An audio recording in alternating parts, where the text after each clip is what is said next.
Assalamu alaikum and hello everyone. Welcome back to Future Channel. I hope after long time. Okay, now let's go inside our channel.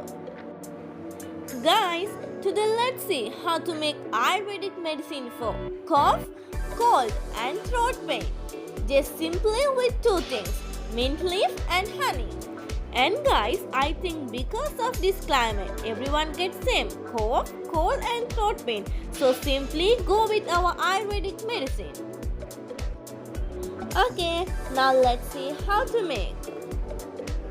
We need big 5 mint leaves and honey. First, wash the mint leaf very well. Second, squeeze it and take the greenish juicy. Third, strain it for a glass.